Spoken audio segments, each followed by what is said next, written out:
wabarakatuh. Halo sahabat dan hospi, kembali lagi dalam Kolak Manis, konsultasi layanan medis dan islami. Kita ngobrol-ngobrol ringan karena manis senyumnya, berkah ilmunya. Alhamdulillahirabbil alamin. Hari ini Dr. Rozan Wahid Amin bersama kami untuk ngobrol-ngobrol ringan tentang kesehatan gigi dan mulut. Alhamdulillah, selamat datang pemirsa. Kok selamat datang sih? Aviasi kok selamat datang. Assalamualaikum sahabat Denospi, gimana kabarnya? Semoga puasanya lancar ya. Kalau Dokter Rozaan sendiri gimana nih kabarnya? Alhamdulillah, sehat. Alhamdulillah, hari ini memang biasanya pasien itu ada peningkatan pada bulan Ramadan, sehingga saya harus mempersiapkan energi yang fit dan lebih optimal dalam mengerjakan pasien-pasien pada bulan Ramadan. Puasa ini kan seperti yang kita tahu, puasa ini kan lagi cuacanya mendung ya dok. Yeah. Ini gimana nih Dokter Rozaan dalam menghadapi puasa di mendung-mendung syahdu ini? Menghadapi di kondisi seperti ini yang jelas ya tetap harus dibawa santai dan dibawa happy ya, karena mau nggak mau pasien datang ke kita tentunya juga dengan harapan pasti giginya bisa kembali lebih optimal seperti sedia kala. Oke, kalau Dokter Rozaan sendiri nih dok, ada nggak sih perbedaan pasien permasalahannya dari sebelum puasa dan setelah puasa? Oh banyak mbak, salah satunya yaitu berhubungan dengan bau mulut. Nah biasanya bau mulut atau nafas yang tidak segar itu tentunya membuat tidak nyaman bagi pasien, apalagi yang sudah menikah. Nah itu kan tentunya tidak nyaman untuk suami istri. Nah itu biasanya seperti itu mbak, sehingga kita atau saya ya harus banyak edukasi seputar penyebab bau mulut aja sih sebenarnya dan pencegahannya. Kalau dokter sendiri menghadapi pasien yang mohon maaf nih berbau mulut, kira-kira gimana nih dok tanggapannya? Ya mau nggak mau tetap harus saya layani, karena saya juga pakai APD, insya Allah aman aja, tetap tidak mengurangi hasil atau tindakan saya kepada pasien. Sebenarnya bau mulut ini apa sih dok, dan kenapa ada perubahan ketika sebelum bulan puasa dan setelah bulan puasa? Ya sebenarnya ini berhubungan dengan mekanisme salah satunya ya dari pencernaan kita ya, karena saat puasa kondisi air liur atau saliva itu tentunya akan berkurang ya mbak, karena tidak ada stimulasi dari makanan ya, kemudian kita juga jarang mengkonsumsi makanan yang manis, asam ya, kurang lebih seperti itu kan, otomatis jumlah salivanya itu akan berkurang air liurnya, sehingga itu bisa mempengaruhi keseimbangan dari mulut itu sendiri. Juga dari pencernaan kan, tadinya kalau kita belajar ya tentang pencernaan yang diolah oleh tubuh itu yang pertama mengambil energi dari karbohidrat, lemak dan juga protein. Nah ini biasanya dia dominan ke lemaknya, nah sehingga itu bisa mempengaruhi dari bau mulutnya itu sendiri, kurang lebih seperti itu. Sebenarnya kan kalau puasa ini kan menahan diri dari makan dan minum. Betul. Untuk dasarnya kan seperti itu nih dok. Kalau semisal kita diet tapi tidak dalam jangka waktu puasa, sebenarnya itu tetap bau mulut atau tidak dok? Setahu saya tidak sesignifikan itu sih ya, karena kan kalau puasa kan kita sekitar 8 sampai 12 jam lah kira-kira. Kalau diet mungkin hanya 4 jam ya kira-kira.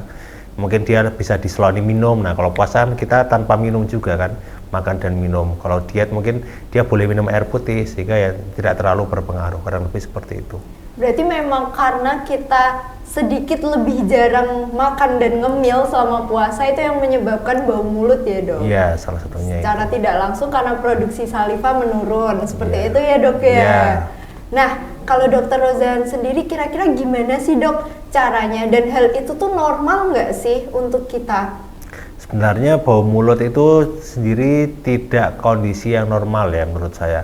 Karena kan bau mulut penyebabnya macam-macam, dari penyakit, mungkin dari amandel ya, kemudian dari sinusitis, nah itu yang kurang lebih seperti itu, juga dari sisa makanan yang terlalu banyak ya, karena tadi air liurnya itu tidak bisa membersihkan dari sisa makanannya, kurang lebih seperti itu, sehingga menyebabkan kondisi bau mulut. Nah kalau ini sudah terjadi, maka ya mau nggak mau tetap harus dilakukan tindakan pengobatan ya, pengobatan mungkin dengan membersihkan, dengan memakan makanan yang tidak mengandung bau-bauan, kurang lebih seperti durian ya, kurang ketit dan seperti itu mbak.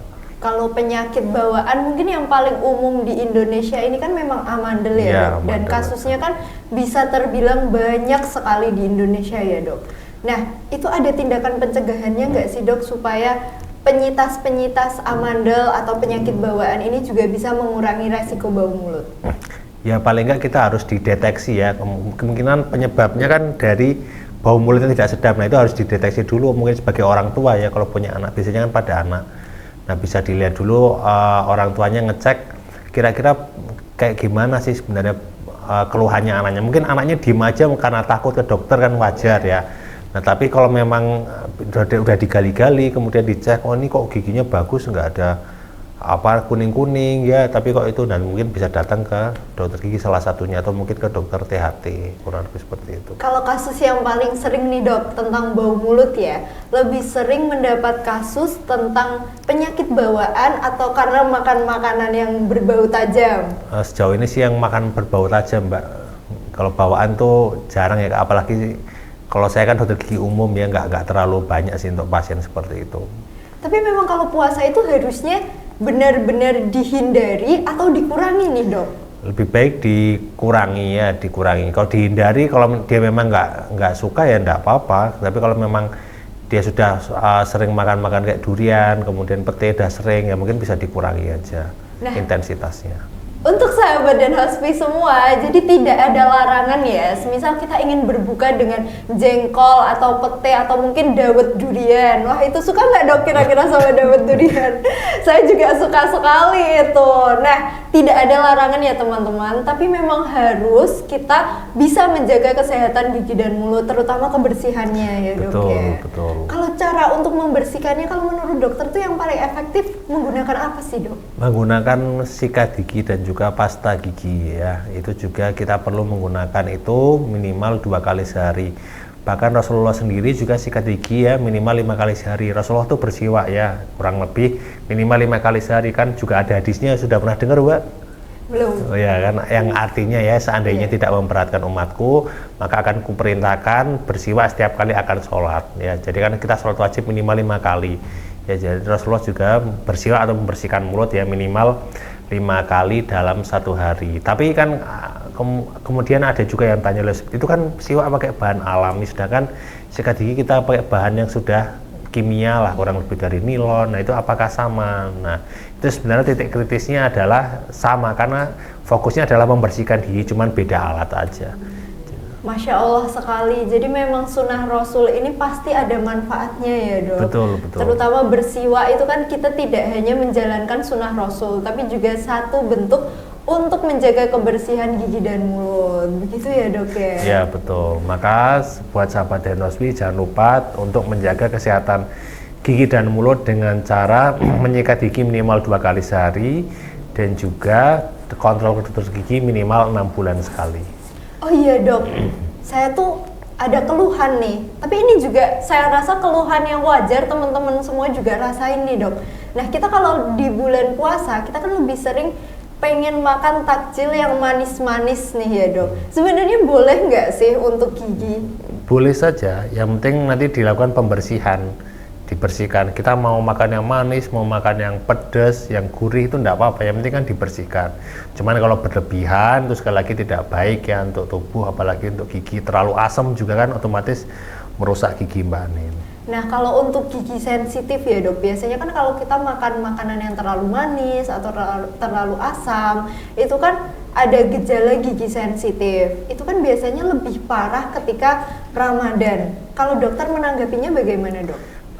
Lebih parah bisa jadi karena memang kondisi giginya itu sudah rusak sebelum Ramadan. Jadi saat Ramadan dipapar oleh makanan yang seperti itu, otomatis bagian dentin atau bagian di bawah emailnya itu terbuka sehingga akan mempengaruhi linunya, kurang lebih seperti itu.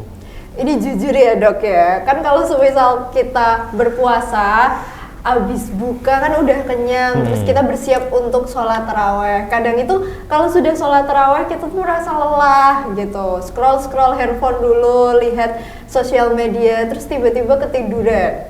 Nah itu tuh sebenarnya bahaya nggak sih, Dok, kalau kita sebelum tidur itu tidak menggosok gigi? Ya dalam jangka panjang tentunya itu akan merusak gigi ya, karena sisa makanannya itu tidak dibersihkan. Nah maka sangat dianjurkan untuk menjaga kebersihan gigi dengan cara menyikat gigi setelah terawih aja, nggak usah sebelum tidur. Kalau terlalu lama ya mungkin setelah terawih aja udah sikat gigi, jangan makan apa-apa lagi sehingga giginya bisa tetap bersih dan juga bakteri tidak ada kesempatan untuk merusak gigi kita, kurang lebih seperti itu. Berarti pesannya Dr. Rozan untuk sahabat Den Hospi semua, sebelum kita scroll sosial media dan sebelum kita leha-leha lebih baik membersihkan gigi dulu ya Dok. Menghindari kelupaan yang sering terjadi, begitu ya Dok ya. Mencegah lebih baik daripada mengobati. Betul, mencegah lebih baik daripada mengobati. Nah Dok, ini kan banyak juga yang bertanya, kalau masalah bau mulut itu umum terjadi. Kira-kira kalau saya pengen nafasnya tetap wangi di bulan puasa, ada tipsnya nggak?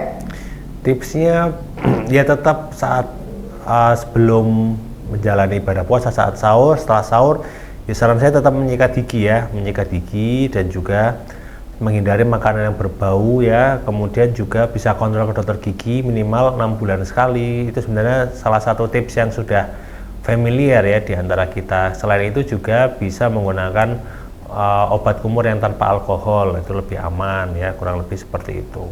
Jadi untuk teman-teman semua sebenarnya tidak ada cara instan untuk membuat nafas itu lebih wangi ya Dok. Semua terjadi karena kebiasaan, karena kita sudah terbiasa menjaga kebersihan gigi dan mulut, makanya nafasnya bisa wangi. Tidak ada yang instan ya Dok. Betul. Yang instan cuma mie, gitu ya Dok ya. Bahkan mie instan pun butuh proses. Betul. Itu memang tidak ada yang instan sahabat Den Hospi. Kalau misal kita pengen nafas wangi tapi ayo Dok bikin saya nafasnya wangi, nggak bisa ya Dok ya. Butuh usaha yang jelas Mbak. Nah gejala gigi sensitif ini ya Dok ya, kalau saya rasakan terjadi itu seringkali tidak ada warning. Kalau saya bilang ya, kayak tiba-tiba cenut-cenut, tiba-tiba sakit, atau tiba-tiba ngerasa nyeri. Nah, kalau saat berpuasa tiba-tiba terjadi gejala-gejala seperti itu, penanganan pertamanya seperti apa sih Dok? Paling tidak kita harus berkumur dulu dengan air bersih ya, berkumur dulu, kemudian bisa berkumur dengan air garam juga. Tapi ya tidak dilakukan berulang kali, karena kalau berulang kali kita tidak menyelesaikan akar masalahnya. Sehingga langkah step selanjutnya setelah itu bisa datang ke dokter gigi yang di daerah teman-teman semua. Kurang lebih seperti itu Mbak, karena kalau hanya kita lakukan tindakan istilahnya pencegahan, tindakan awal dasar itu sebenarnya tidak menyelesaikan masalah, tetap harus dilihat. Kalau untuk pencegahannya sendiri nih Dok, kalau dari Dokter Rozan sendiri, kira-kira kita tuh butuh berapa lama sebelum Ramadan untuk ke dokter gigi? Idealnya 6 bulan sih Mbak, tetap 6 bulan itu kondisi normal. Tapi kalau kondisi memang dia tidak bisa menjaga kesehatan gigi dan mulut secara baik, maka mungkin bisa sebulan sekali. Kayak contoh saya pakai behel, apakah saya harus 6 bulan ya? Enggak, saya kan harus setiap bulan kontrol ke dokter gigi karena saya ganti karet ini ya, ganti karet, kemudian kontrol juga scaling dan lain-lain, kurang lebih seperti itu. Jadi umumnya sih 6 bulan, tapi sekali lagi disesuaikan dengan kondisi dari pasien itu sendiri, bahkan ada yang setiap bulan, contohnya sebagai pengguna behel, kurang lebih seperti itu. Nah untuk sahabat Den Hospi semua, cara paling efektif untuk menghindari masalah-masalah yang akan terjadi di bulan Ramadan sehingga mengganggu ibadah kita, lebih baik kita mencegah dengan ke dokter gigi sedini mungkin. Betul ya Dok ya? Betul, itu mencegah itu lebih baik tetap daripada mengobati. Kalau semakin lama kita tidak kontrol, otomatis biaya yang dikeluarkan lebih banyak juga, dan tentunya kan akan menguras energi dan waktu kita juga. Tentunya kan nggak ada yang mau kan ya kayak gitu Mbak. Saya tuh sering banget ya Dok ketemu sama orang, kalau misal saya bilang udah nggak apa-apa ke dokter gigi aja, kan nggak apa-apa kita lihat dulu akar masalahnya di mana, tapi kan selalu jawabannya nggak, malu giginya sudah terlanjur rusak. Kalau menurut Dokter Rozan sendiri gimana nih tanggapannya? Ya mungkin itu karena mindsetnya aja ya, malu kalau giginya rusak ke dokter gigi tapi nggak malu ketemu temennya, ketemu pacarnya. Nah itu ya mungkin itu mindset aja, sebenarnya harus dirubah. Justru kalau ke dokter gigi jangan malu, karena dokter gigi kan akan memperbaiki kondisi gigi yang rusak. Tujuan diciptakannya dokter gigi salah satunya adalah memperbaiki kondisi gigi ya, memperindah senyum ya, kurang lebih seperti itu. Jadi senyumnya itu manis ya. Coba bayangkan kalau senyumnya dilihat aja kurang nyaman, apalagi pekerjaannya sebagai artis kan ya menurut saya kurang worth it lah, karena kalau artis kan tubuhnya adalah bagian dari investasi ya, kurang lebih seperti itu. Tidak profesional ya dok ya. Oke, jadi untuk sahabat dan hospice semua jangan takut ke dokter gigi karena dokter gigi itu tidak menyeramkan.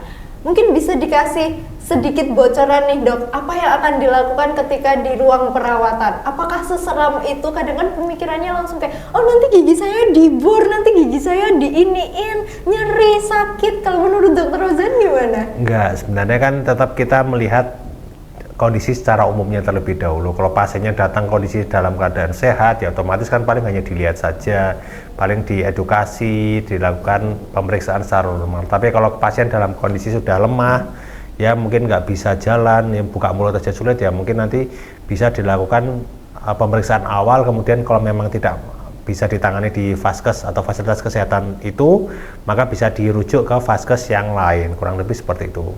Nah untuk sahabat dan hospice semua, jadi nggak ada alasan ya untuk takut ke dokter gigi. Apalagi menjelang bulan Ramadan ini, kita harus mempersiapkan diri dengan baik ya dok ya? Betul. Karena Ramadan itu sekali setahun, jadi tetap harus dipersiapkan sebaik mungkin. Jangan sampai keluhan-keluhan tentang gigi dan mulut itu malah menghambat ibadah kita kepada Allah Subhanahu wa Ta'ala ya dok ya.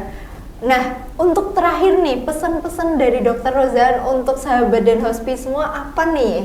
Ya, jadi bau mulut itu adalah kondisi yang wajar nih, tapi jangan dibiarkan, jangan menjadi alasan bahwa bau mulut itu sebagai alasan bahwa kita tidak menjaga kesehatan gigi dan mulut. Tetap saya sarankan untuk menjaga kesehatan gigi dan mulut dengan periksa ke dokter gigi minimal 6 bulan sekali dan juga sikat gigi minimal 2 kali sehari. Sahabat dan hospice semua, sudah tidak ada alasan dong untuk takut ke dokter gigi ya kan? Apalagi nanti ketemu sama Dokter Rozan ini ya dok ya. Amin. Masya Allah, terima kasih sekali Dokter Rozan sudah berkenan hadir membagikan ilmu-ilmu yang pasti sangat bermanfaat bagi kita semua. Untuk sahabat dan hospice semua, jangan lupa pesan dari Dokter Rozan tadi untuk dipraktekkan, diteladani, karena itu pasti berguna untuk kesehatan kita ya dok ya. Betul, sangat berguna, insya Allah worth it sampai tua. Masya Allah, untuk kehidupan yang berkelanjutan ya dok ya. Sahabat dan hospice semua, jangan lupa saksikan episode Kolak Manis yang selanjutnya. Kolak Manis, konsultasi layanan medis dan islami. Tentunya manis senyumnya, berkah ilmunya. Kami pamit undur diri. Wassalamualaikum warahmatullahi wabarakatuh. Sampai jumpa.